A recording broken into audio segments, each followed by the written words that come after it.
Hey everybody, so today I want to talk about the mighty and powerful Ghaliya Hind by Dixit and Zach. I was able to get a hold of a decant from a friend of mine, James from OUD Parfums. Thank you, James. And I was really excited about this one because obviously it's a Dixit and Zach release, and you know, what's not to get excited about. Zach lately has been showcasing just a lot of awesome guitars. And so I knew that there was going to be a little bit of overlap. You know, just when you look at the materials used in Dixit and Zach's Ghaliya Hind versus some of the guitars themselves that Zach puts out with OUD and OUD Perfumes, it kind of paints a picture, right, of maybe what this might smell like. And so obviously I was excited when I finally did smell this, that not only was it something unique on its own, but it did share some similarities with some of my favorite guitars that I've bought this year. One of those being Ishq Mushk from OUD Perfumes, which is a OUD exclusive. It's a $40 guitar made by Zach. Has a little bit of synthetics in it, but it's centered around this like tobacco, kind of like this soft powdery musk, and a ton of spices and Hindi oud. So with that being said, let's see how Ghaliya Hind smells. Now, I've already sprayed this once, okay? And so I feel like you don't really get a full picture of how something is until you've tried it multiple times. So let's see what we got here.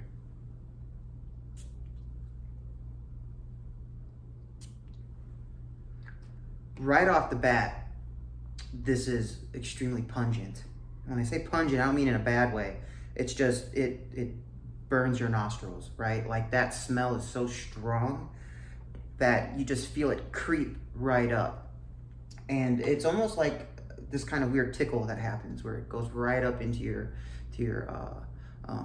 olfactory sinuses and cavities, right? And you feel it just fill your head with scent.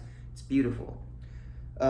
I don't even have to smell my arm up close to know exactly how this smells right now. So what's great about this is it's not rose forward like what the notes would have you feel. Sure, there's rose. It's soft, it's subtle, it's kind of juicy and jammy, but this has that classic Dixit and Zach spice to it, right? If you're a fan of Vrindavan, this has a similar kind of spice note that is found in Vrindavan. The spice note is found in Garwood Assam's Attar Silsila, Attar Kainat, where you get this like whole cabinet of spices like garam masala, where you get, you know, pepper, pimento, nutmeg, you get coriander, saffron, did I say black pepper? You know, a little bit of cumin. Like you get this whole amalgamation of spice that just kind of hits you, and there's a freshness that I think is coming from, I don't know if it's tuberose or if it's jasmine, but it's definitely this kind of white floral tonality that mixes with the rose and the Hindi oud right up front. I also get a little bit of this fuzzy, furry kind of musky note that I'm guessing kind of smells like a mix of the castoreum, and the way how castoreum blends with Hindi oud, it always creates this very particular kind of accord. And I've smelled this accord now in Rose Loban, which is also from OUD, another Zach creation, and then also in Ishq Mushk, which this I think shares the most similarities with. So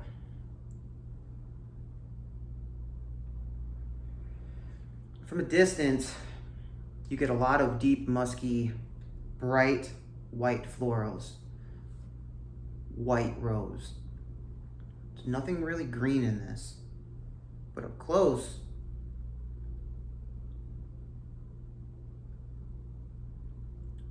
intense spices. Now, the spice level here reminds me of how spicy Rising Mysore was in the OG version, where it's this intense spiciness, It's biting, it's not sharp, but it's pungent spice. I think the only other perfumer that gets spice this way is Ensar. Ensar uses spices beautifully in like EO2, Crime and Punishment, Iris Ghaliya, right? Like all of these fragrances that Ensar uses with spice in conjunction with oud, I feel like is very similar to the way how Dixit and Zach approach spices. It's just very Eastern. And you smell it right up front, and it's undeniably Hindi. And I think that's what's gorgeous about Ghaliya Hind is like, this is not only a Ghaliya, but that this is Hindi through and through. This was made in India. And, like with Ensar's fragrances, Ensar is going to make an Ensar perfume. You know what you're getting into with each one of those. And Dixit and Zach have that same quality as well, where there's this rawness combined with complexity, combined with just this ease of function, right? Like you spray this and it's like, sure, this is Hindi through and through. You smell the oud, you smell the roses, you smell the spices, but it's not scary, right? And where I think some perfumers, fragrances really require a lot of convincing to fall in love with, right? You have to convince yourself, you have to smell it over and over again in order to get the full picture. I think with what Ghaliya Hind has done, has made something that you can smell right away, and it's going to smell awesome. It's going to smell not only good for yourself, but exotic for other people around you, especially if you're from the West. But it's not going to be scary. It's not so pungent and overwhelming that people around you are going to be like, the hell is that, And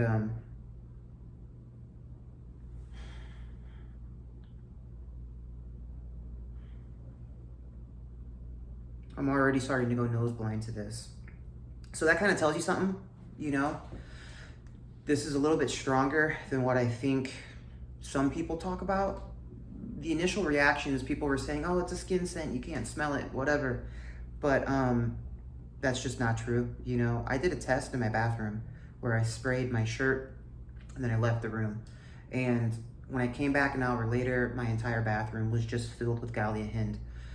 When I came back 2-3 hours later, I could still smell it projecting. When I came back the next day, it was still clearly noticeable on my shirt.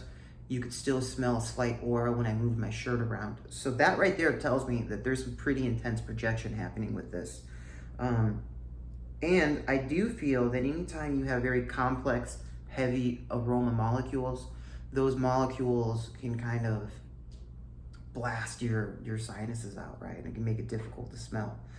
And that's when I always suggest it's good to put a mask on and, give yourself a few minutes with the mask, especially if you think you can't smell something.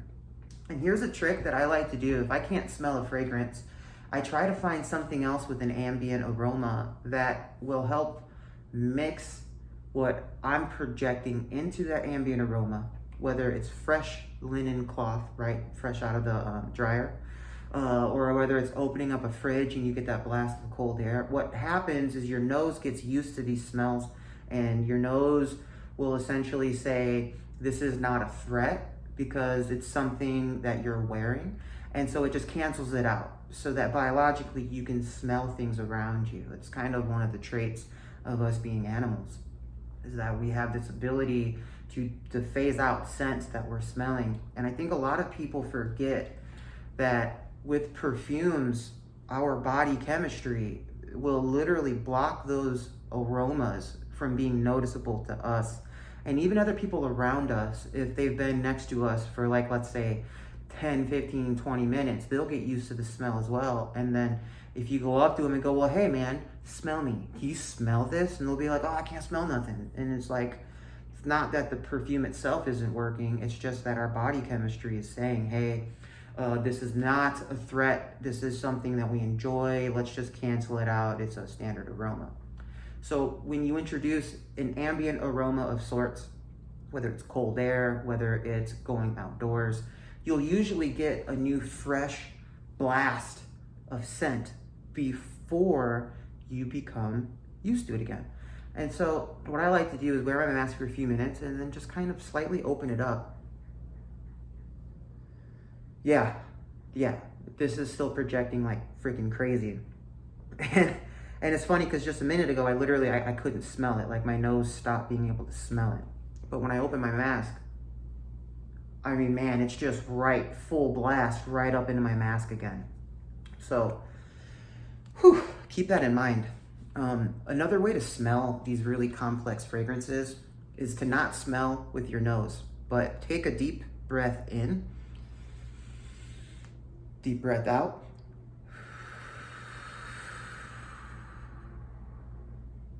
And then when you go to breathe back in, don't breathe in with your nose, breathe in with your mouth and keep your nose open. Go about this far away.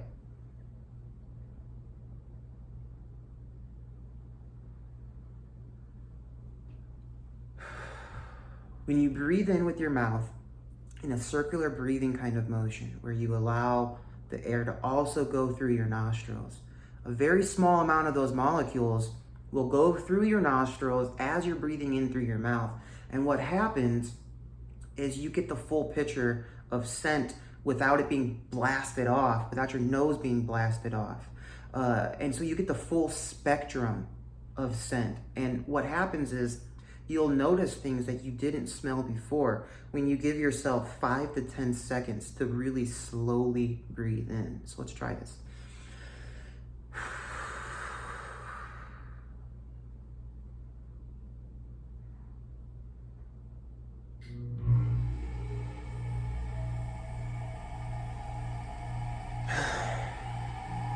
So what I'm getting now is this strong, spicy, woody, Hindi oud vibe. I'm getting a little bit powdery sandalwood, this kind of soapy, musky vibe, right? And then you get fur, this kind of furry, spicy texture to the whole thing. A lot of the florals are gone now, and now I'm getting mostly a touch of kind of rosy, flavored oud with strong, spicy, woody facets, and this aroma is just gorgeous, man. I think this is undeniably Dixit and Zach. This is undeniably a Garwood Assam or a home oud or just India, right? Like, this calls to mind everything that I love about India, the spices, the aromas, the fragrances, the temples, things like that. And surprisingly, there's a little bit of overlap with Ghaliya Reflection, but not much. So if you were worried that this would be too redundant with Ghaliya Reflection, I wouldn't be too concerned about that, because it kind of takes it in a whole new direction. There is some similarities with Emperor Hind, but whereas Emperor Hind was much more minimal in comparison, this takes a lot more complexity and just amplifies it. I still feel like this shares the most similarities with Ishq Mushk from OUD Perfumes, which is an excellent attar. It's saffron, tobacco, spices, oud, sandalwood, musk. You can't go wrong with that. And I think for anybody who's a fan of this, I can't stress enough, OUD Perfumes exclusives that Zach makes are completely underrated. And I try to talk about them as much as possible because people always ask me, like, what's something cheap? What's something affordable? They're like, I can't find anything artisanal that, you know, is affordable. And it's like, it's there, man. You just gotta look for it. And pretty much anything that Zach touches, I think, is going to be fantastic. You know, Ishq Mushk is no exception.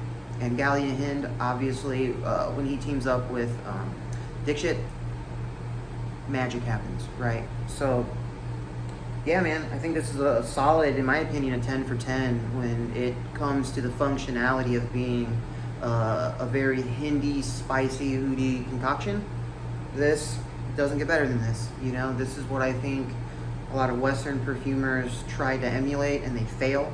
This is what I think a lot of Westerners in general shoot for, but they just get too French with it, you know?